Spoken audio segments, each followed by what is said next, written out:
It wasn't the podium that told the story at Silverstone. It was the radios. Two drivers, same car, same weather, same chaos. But while Charles Leclerc asked, "What are we doing?" Lewis Hamilton answered it, lap after lap, without panic, without noise. When the skies opened on lap 13, it cracked the race wide open, and with it, Ferrari's internal hierarchy. Leclerc stayed out, hesitated, asked for answers. Hamilton, he felt the grip disappear and made the call himself. "What's now?" No debate. The pit crew responded.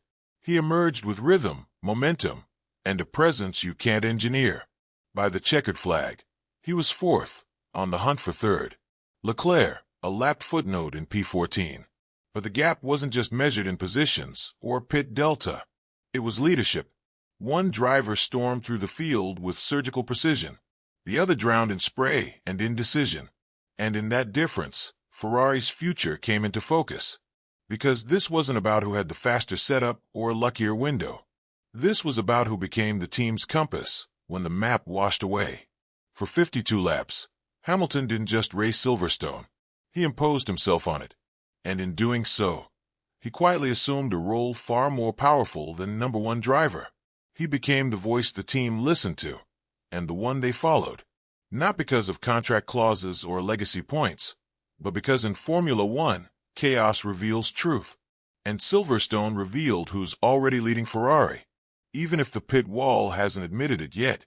The turning point didn't happen in a blaze of overtakes or a dramatic shunt. It happened in silence. On lap 13, with the grip vanishing and visibility near zero, the rain hit harder than expected. The surface temperature plummeted. Ferrari's pit wall hesitated. Their radar data wasn't conclusive. But Hamilton didn't wait. He called for intermediates without instruction, reading the moisture by feel, not forecast. The telemetry later confirmed what the onboard had already shown. Wheel spin at the exit of turn 4, a subtle lift through Abbey, a micro-adjustment of brake bias heading into Brooklands. That wasn't panic. That was control. A driver in total command of a car that wasn't designed around him, in conditions that punished the hesitant. Leclerc, meanwhile, lingered. The spray overwhelmed his visibility. His grip vanished in waves. Yet he stayed out. "Do I box?" he asked. But the pit wall didn't reply decisively, and he didn't force the issue. Ferrari's race strategy model, a hybrid of live weather telemetry, tire degradation models, and historical sector loss rates, was caught flat-footed. But Lewis had already outpaced the model. His call put him on the right tire 2 laps earlier, gaining nearly 5 seconds on the delta. It wasn't a strategy call. It was an instinctive override. The same override that won him races in Istanbul, Hockenheim, Fuji. Not perfect conditions, far from it, but perfectly judged. That's the difference between relying on data and becoming the data. When chaos reigns, Hamilton doesn't decode it. He becomes the algorithm. That's how he made a flawed Ferrari look prophetic. While Leclerc floundered with the same tools, same car, different compass. What Silverstone laid bare wasn't just a difference in pace. It was a gulf in command presence. In Formula One, the car is only as decisive as the driver behind the wheel. Charles Leclerc, immensely talented, seemed stuck in a recursive loop of doubt and dependence. Every radio message carried a trace of hesitation, as if waiting for permission to act. "Do I box? What are we doing?" They weren't tactical queries. They were cries for direction. In contrast, Hamilton's radio wasn't louder. It was clearer. "Let me know the window. I'll manage." That single sentence told the team everything. I understand the car. I know the surface. I'm in control. And the crew responded, not out of obligation, but trust.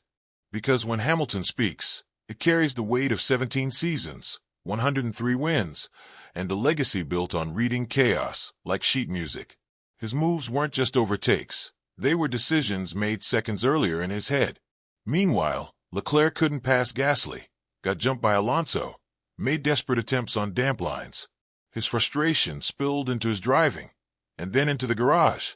Post-race, he blamed instability, setup changes, spray. But the truth, painful as it is, was that both drivers were handed the same machine, and one transformed it into a weapon, the other a liability. Inside the Ferrari garage, No words were needed. The silence after Hamilton's charge to P4 said it all. One man had taken control, not by demanding it, but by embodying it. The other, despite years in red, still seemed like he was waiting for someone to hand it to him. For all the emotion Silverstone stirred, its most brutal clarity came in numbers. Heading into the weekend, Ferrari's constructors' hopes were already dimming. But the inter-team driver battle still mattered, not just for points, but for power. Leclerc arrived with more podiums in 2025, but Hamilton left with more influence. His P4 finish wasn't just 12 points, it was a statement. It pulled him within touching distance of Leclerc in the standings, but more importantly, it swung the internal pendulum. Ferrari isn't chasing Red Bull this season. They're preparing for 2026. And Silverstone shifted the development spotlight. In the simulator bay, in the debrief room, data doesn't lie. Hamilton gained nearly 18 seconds on Leclerc across the final 30 laps.